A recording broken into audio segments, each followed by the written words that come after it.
Good morning mga kamanok. At update ko na naman kayo ngayon. Kasi ngayon lang tayo nakapag-update. Busy sa trabaho pasensya. Bale, ito na naman yung bunting manukan natin. May sisiw ako dito na nag-iisa.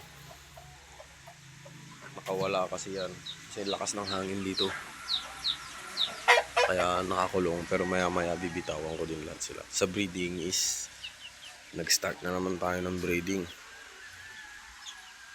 Bale, nag-breed na ako dito ng Australorp.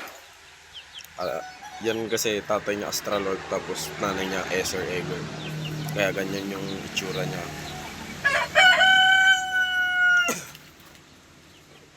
Breed natin is RIR, Road is Convert. Tapos dito naman yung dalawang lalaki. Yun yung Australorp na isa. Tapos native. Bale, hindi ko pa yan gagamitin sa breeding. Bale, nag-prepare na tayo kasi malamig. Kaya nagbibigay tayo ng vitamins. Ayan, pagkain nila. Yun yung pagkain ng breeding ko. Bale, marami tayong sisiw pero nandito pa sila. Hindi pa ako nagpapalabas. Dito yung isa kong inahin, naglilimlim, may itlog na naman dito, naglilimlim din yan, naglilimlim yung mga yan, naglilimlim, itlog na naman tatlo, naglilimlim din. Ito yung sinasabi kong itlog na kulay blue, yun yung Esser Eger natin, yun.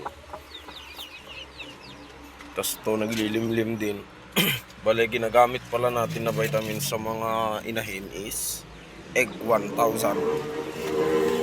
Nilalahok ko sa pagkain nila.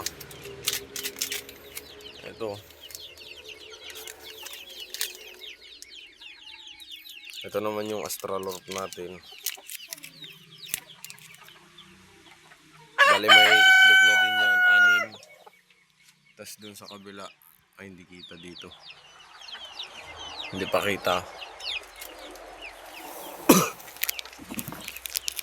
Sa tayo dito sa kabilang bahay nila. Bale, papakawalan ko to Yan. Daming itlog na naman.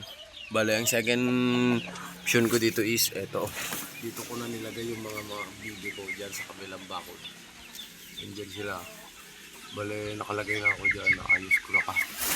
Naayos ko kahapon yan. Linggo kasi walang trabaho. Ayun guys. Bale, dyan yung mga sisiyo ko na iba. Dito. Nag-aantay na to ng mga yan.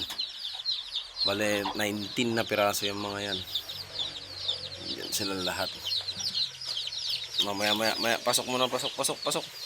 Malamig kasi. Kaya hindi ako nagbibitaw. Yan mga yan. Yan na. Update ko na naman kayo guys sa susunod na mga araw. Thank you. Good morning.